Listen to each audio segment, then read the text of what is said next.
अब सम्राट चौधरी का हिम्मत नहीं है कि बोलकर दिखाएं।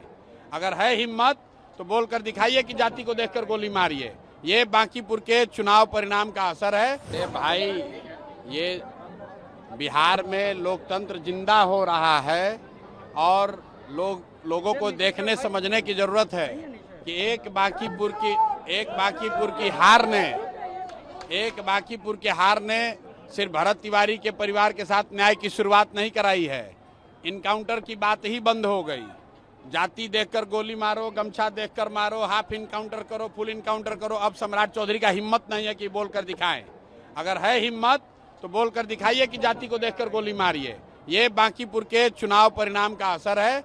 जहां तक रह गई भरत तिवारी की बात, मैं स्पष्ट कर रहा हूं कि ये परिवार को नौकरी देना, पैसा देना वो ठीक है, उनका हक सरकार ने किया है, लेकिन इससे न्याय नहीं होगा।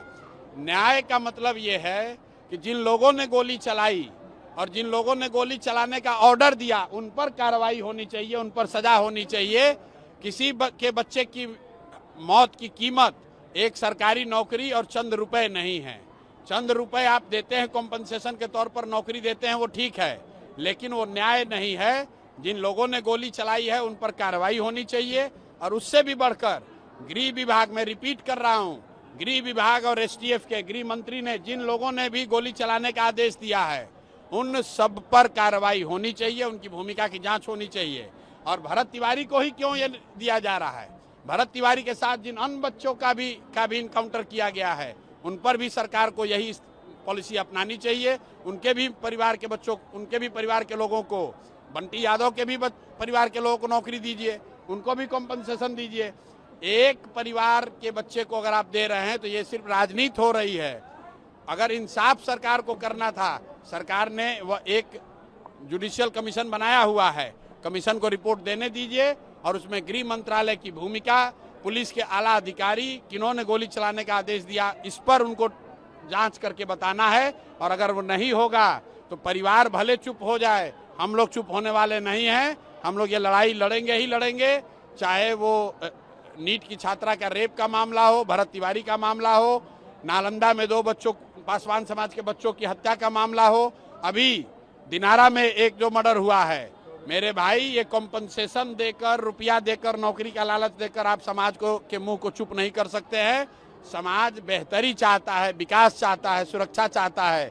मरने के बाद कॉम्पनसेशन की बात ये काफी नहीं है। जनता आपको सदन में पहुंचाया सर, और अभी आभार लोगों से मिल रहे हैं सर, क्या रिस्पॉन्स रहा है लोगों से आप मिल रहे हैं? भरत तिवारी को लेकर के इसके वजह से नहीं भाई, आप बात, भरत तिवारी को के परिवार को जो आज मिला है, नौकरी मिली हो, पैसा मिला है, ये कई लोगों के लिए खुशी की बात होगी। मेरे लिए ये खुशी की बात नहीं है। खुशी की बात तब होगी जब इसके साथ साथ भरत तिवारी को मारने का जो आदेश दिया गया, जिन लोगों ने गलती की, जिन लोगों ने गोली चलवाई, उन पर कार्रवाई होगी, तब इंसाफ होगा। और मैं फिर दोहरा रहा हूं कि सिर्फ भरत तिवारी की बात नहीं है। इस सरकार के बनने के बाद जितने लोगों की हत्या हुई है इनकाउंटर के नाम पर, उन सब के साथ न्याय होना चाहिए। उनके परिवार, उनके बच्चों के साथ न्याय होना चाहिए। बांकीपुर की जनता आपको सदन में पहुंचाया सर, लोगों से आप लोगों का आभार कर रहे हैं। छात्रों के मुद्दे पर तेजस्वी यादव राजभवन मार्च कर, तब क्या किया जाए? विपक्ष के नेता, उनको करना ही चाहिए। काहे हम अपना काम खुद से कर रहे हैं। विपक्ष, तेजस्वी यादव यूरोप घूम कर आए हैं, तब ठंडा, थोड़ा गर्मी कम हुआ है तो सड़क कराना चाहिए। आपसे आपकी पार्टी का चंदे का हिसाब अरे चलिए ना, आप भाजपा के स्पोक्स पर्सन हैं, भाजपा के लोग हमसे मांग कह रहे हैं ईडी सीबीआई को भेज के जांच करवा लें। 50,000 देने की घोषणा की, इसके बाद बीजेपी के नेता चुप्पी साध लिए, कुछ बोल नहीं रहे हैं। भाई, बिहार में बच्चों को नौकरी मिलनी चाहिए। अगर इसका कोई विरोध कर रहा है, उसको हिम्मत है तो वो बोले कि नहीं मिलना चाहिए। हम लोग डंके की चोट पर कह रहे हैं कि बांकीपुर में 10,000 पढ़े लिखे बेरोजगार युवाओं को नौकरी दिलाने का जिम्मा जनसुराज का है, प्रशांत किशोर का है। अगर इस घोषणा के खिलाफ भाजपा कुछ बोलना चाहती है तो बोले, उनका वही दशा होगा जो कुत्ता बिल्ली वाले बयान के बाद हुआ। पब्लिक दौड़ा कर मारेगी, खुद तो नौकरी दे नहीं रहे हैं और दूसरा कोई नौकरी देने का बात कर रहा है तो उस पर ये विवाद खड़ा कर रहे हैं। भाई, कोई आपको किसने रोका है? आप भी 10,000 नौकरी दे दीजिए अपने इलाके में, पब्लिक खुश हो जाएगी।